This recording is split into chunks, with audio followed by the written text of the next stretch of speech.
Hello, this is Reverend Don Lewis coming to you from the beautiful metaverse, and more specifically from beautiful Danville, Illinois, homeland of the Corellian tradition.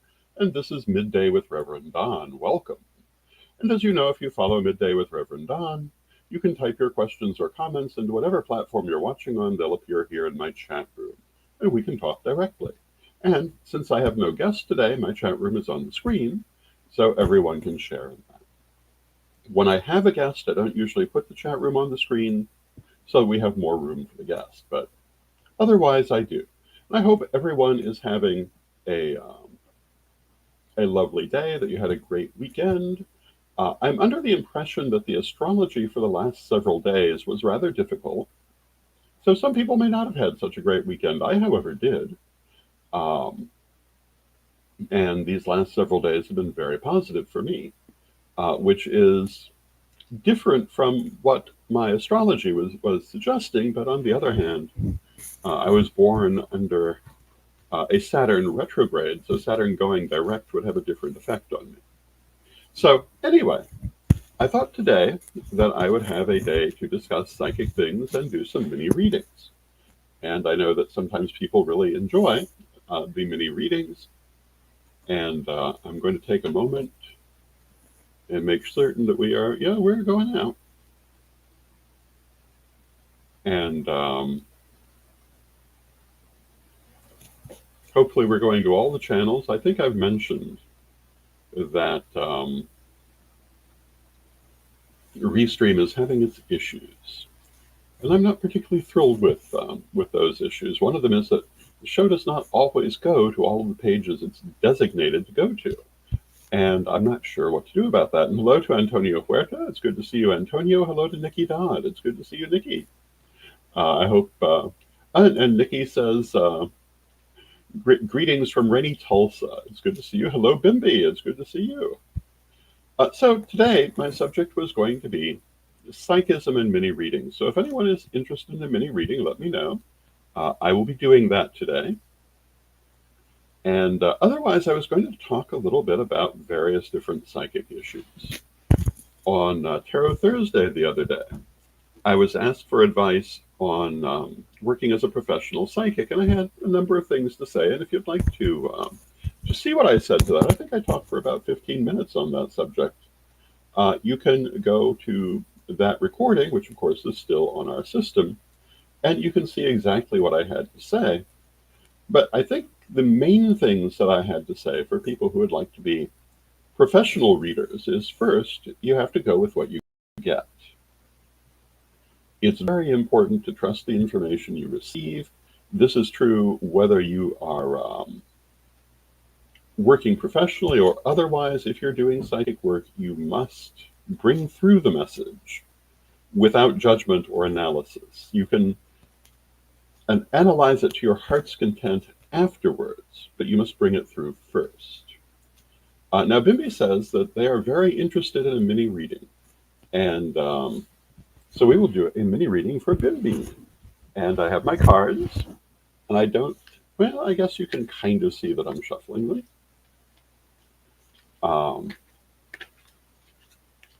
And we will draw 3 cards for Bimby. And as I said, actually during Tarot Thursday, talking about professional psychism, when I started reading, I did all kinds of big, complicated spreads like most readers do. But at the fair circuit I was working in, they required you to do a daily lecture. And a lot of people did mini readings as their lecture, and I started doing that. Just simple 3-card readings, and I found they worked far better for me than the big complex readings. In a full reading, I don't usually stop with 3 cards, but I do use this same format, and I find it perfectly satisfactory. But this speaks to the fact that everybody reads in their own way. There is no one universal method that everyone should be using. Everyone's talents are different, everyone's skills and everyone's tastes are different. I'm a Gemini. The speedier form of reading works pretty well for me. So we're going to draw 3 cards for Bimby.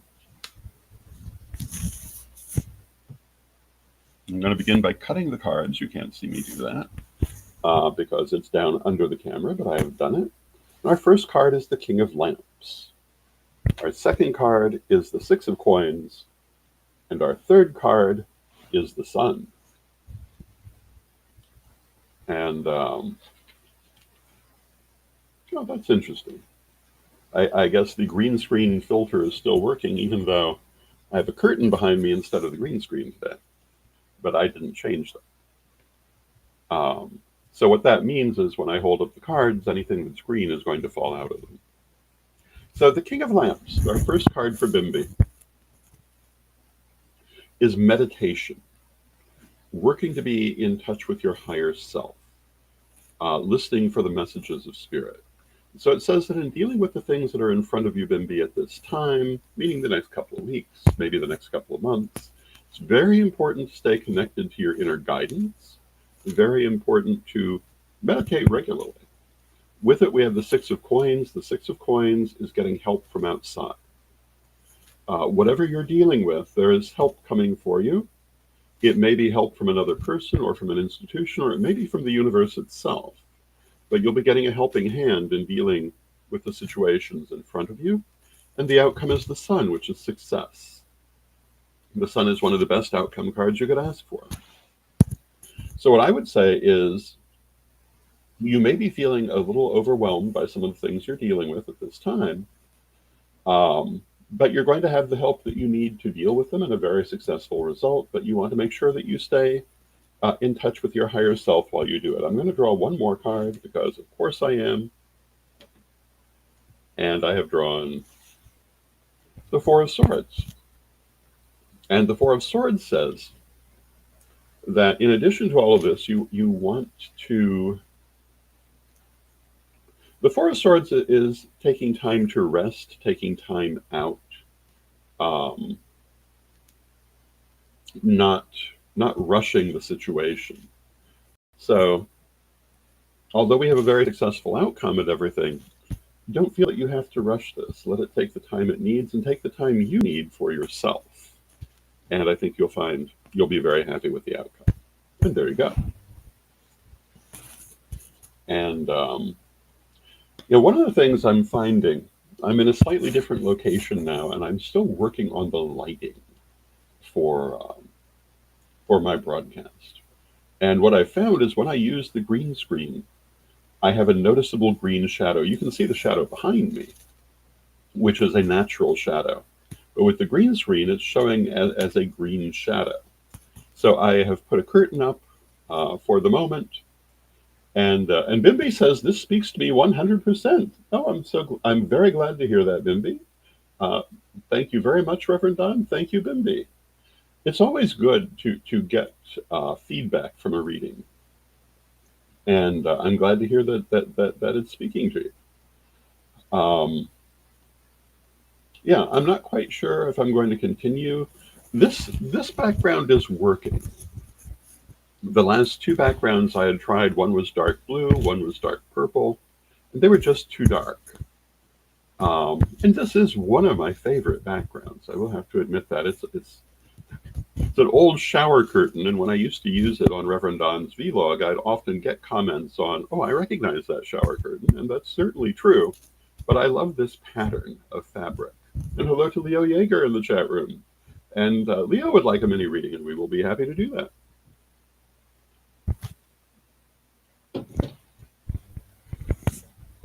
I'm going to shuffle the cards.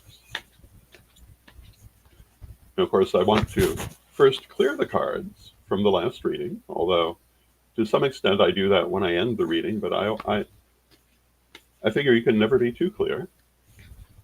And then I will shuffle for Leo.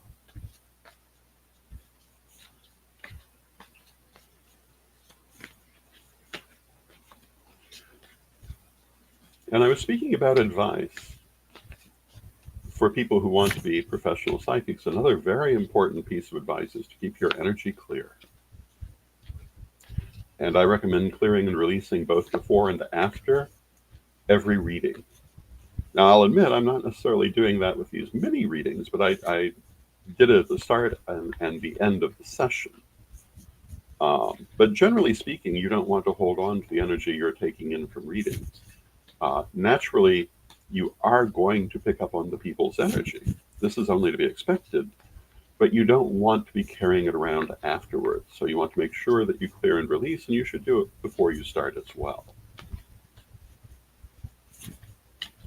And let us draw 3 cards for Leo. And I'm going to cut the deck. And our first card is the Chariot. Our second card is the 3 of Coins. And our third card is the 6 of Wands. And looking at these, I would say Leo is in a very good situation in the immediate future. And again, we're talking the next couple of weeks to the next couple of months. The Chariot is moving forward. You can see that because of the green screen, the little green dragon is dropping out. I wonder.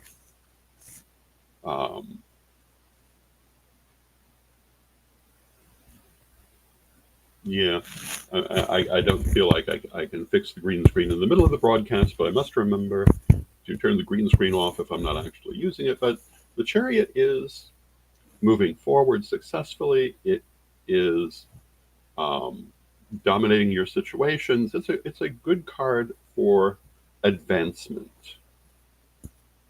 The 3 of Coins is a card of mastery of craft. It means you know what you're doing, you have the skills that you need to do the things you want to do, and you will do them well. And the 6 of Wands is victory. And so the situations you're dealing with, you'll not only feel that you're making good progress and that you've got all the skills you need, but you'll feel very victorious. You will feel like you're accomplishing the things you want to feel. So it's a very positive reading. And I'm going to draw one more card, because of course I am. I've drawn the 9 of Swords. And in addition to all of those very good cards, we have the 9 of Swords. And the 9 of Swords is called the Ghastly Nightmare card. I think it's Eden Gray who gave it that name. But what that means, so whatever you're afraid of having to deal with here, yes, you do have to deal with. But like a nightmare, it isn't going to hurt you in and of itself. You can only really hurt yourself if you fall out of bed trying to get away from it. Or in other words, if you try to avoid the situation that needs to be dealt with, you will make it worse. If you face it head on, especially looking at all these other cards, it's going to be just fine. So, in addition to everything I was saying, in that otherwise very fortunate reading, make sure that you deal with what needs to be dealt with. And I'm going to draw one more card, because why not? And I've drawn 2 of Swords, and so you'll also find help from other people, particularly probably one other person. But again, the main cards are all about success, and I think it's going to be a very good time for you. Make sure, again, that whatever needs to be dealt with, that you actually deal with it, and don't try to avoid it, and you'll find it's far more easily dealt with than you think. And hello to Ed Carr in the chat room. It's good to see you, Ed. And I'm now clearing the cards. And if anyone else would like a mini reading, well, I'll be happy to do it. I was talking about advice for, and Ed Carr in the chat room says, good afternoon, everyone. Good afternoon, Ed. Advice for people who would be professional psychics. And one of them was, trust the information that you get. Don't censor it if you're getting that information. The person who's come to you is meant to receive it. Another piece of good advice is that I was given when I started reading is that the people who come to you have been sent to you. They are there for whatever experience they're going to have. And sometimes they won't seem to have a good experience, but it's still the one that Spirit has sent to them. And I can think of times I've had people who felt that their reading was not accurate. And then later I heard from them again, and lo and behold, yes, it was. It just wasn't what they wanted to hear. sometimes, people need to hear what they don't want to hear.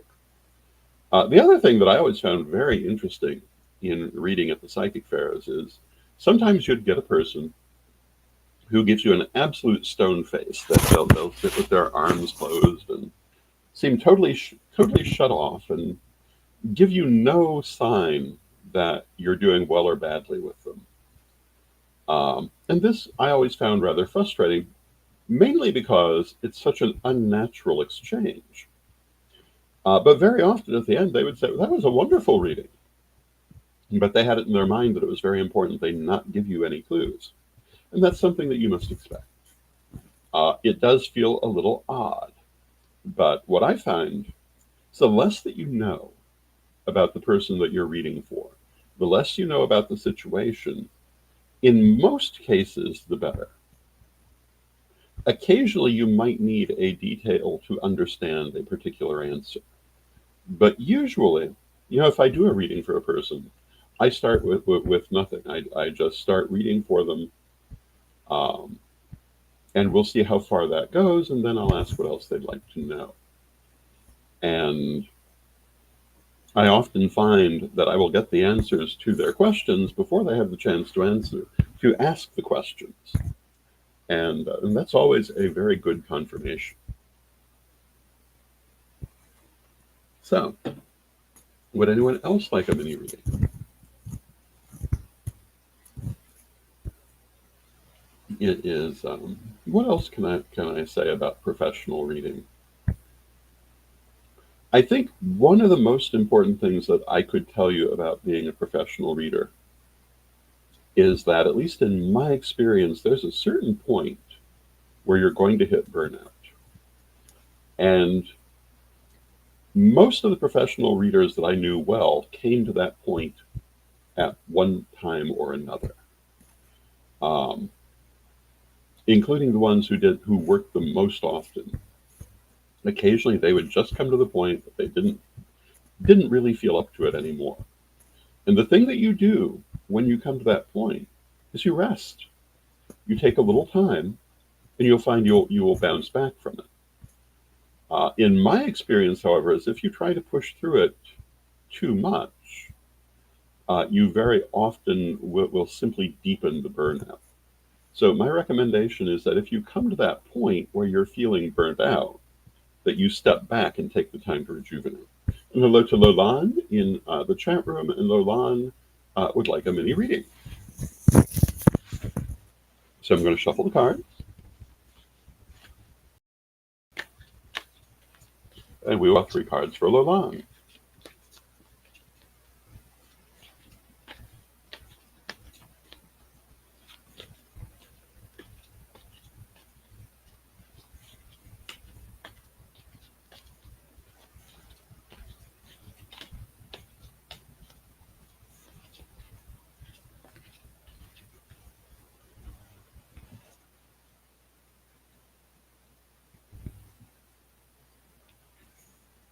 And our first card is the 3 of Coins, and you saw me shuffling. The 4 of Wands, and hello to Helene in the chat room. And the 2 of Coins.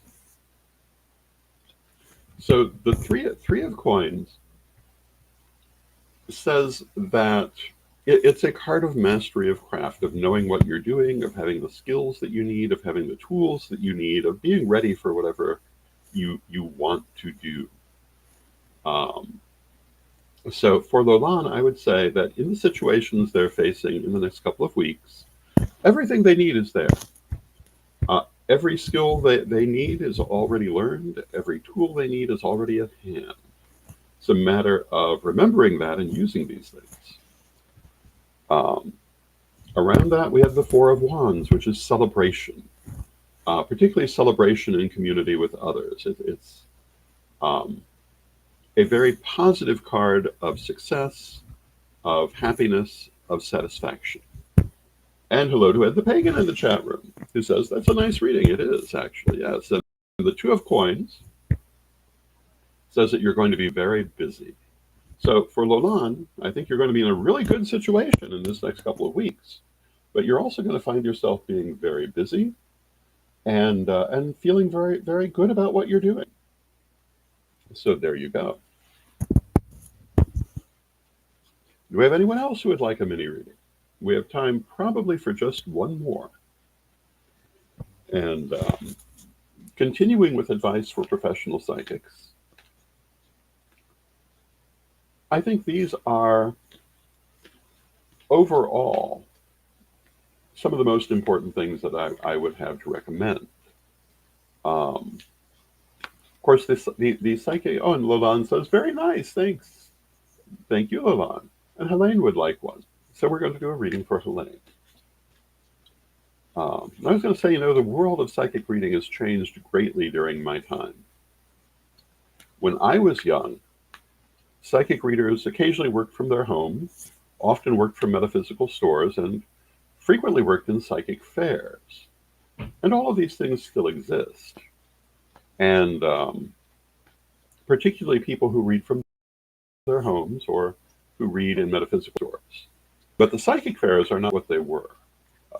People who used to read in the psychic fairs now more often read online.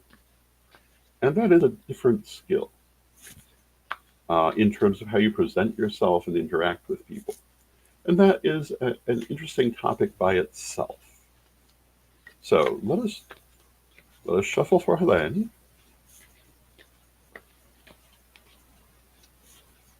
And we will draw 3 cards.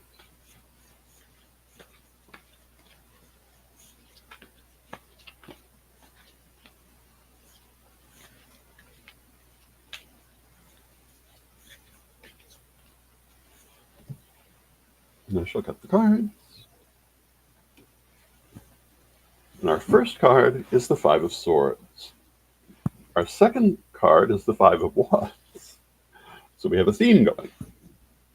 And our 5th card is the 9 of Cups.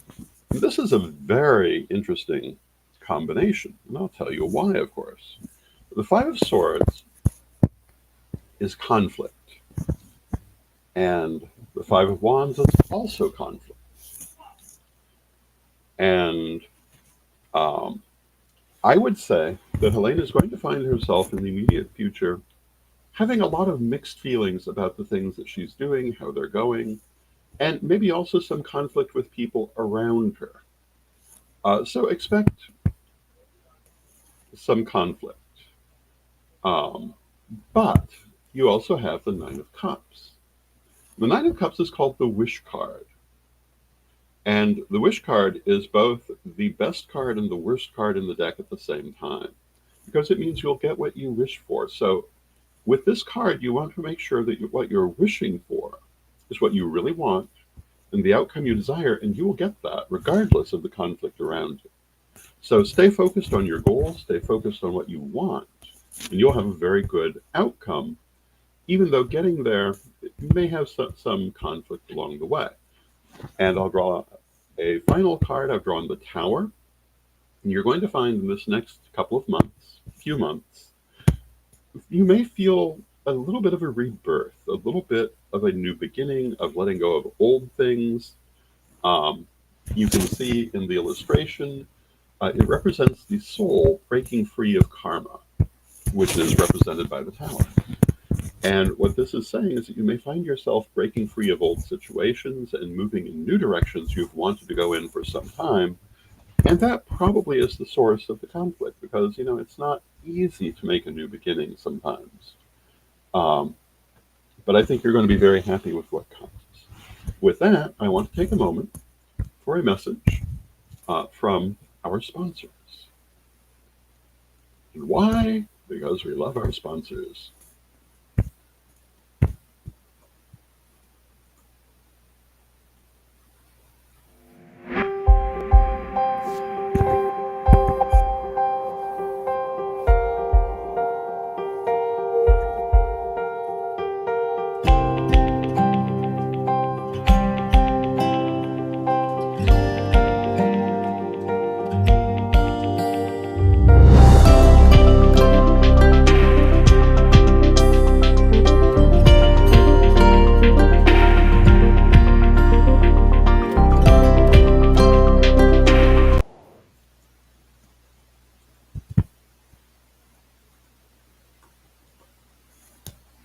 Ready to unlock the secrets of the universe? Join me, Rev Don Lewis, for my metaphysical and magic auctions at Gaia Thrift at whatnot.com.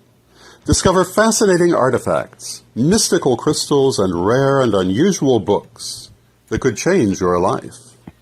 Don't miss this chance to bring a little magic into your world.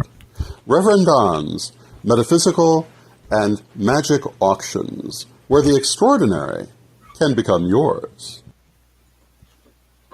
And thank you to our sponsors, Equinox Learning Hub and Rev Don's Metaphysical and Magic Auctions. And we'll be letting you know soon of the next auction, which I think will be for Black Friday. And Helene says, thank you, that was spot on.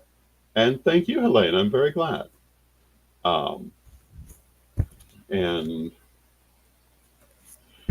We are near the end of our program. We have a couple more minutes. And so a couple more things about being a professional psychic.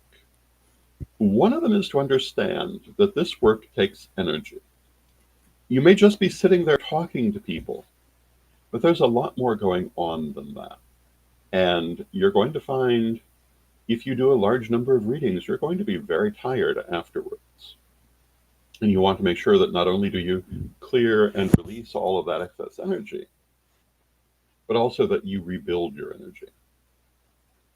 In the days when I worked for Psychic Fairs, we always ended the day with usually a communal meal with most of the various psychics going out together. But it was important to make sure that you had a good meal at the end of the day to replace that energy. There are other things you can do as well, but that was one of the main ones. And of course, eating is also a way of grounding, and so it helped you to ground. But again, I find you expend a lot of energy in psychic reading, and you may not immediately realize that. Understanding this from the beginning is very helpful in regulating your behavior so that you're not overcompensating without realizing what you're compensating for. And I think a lot of psychics, including perhaps myself, in earlier years, didn't necessarily understand why they were so ravenous, for example, at the end of that day of psychic reading.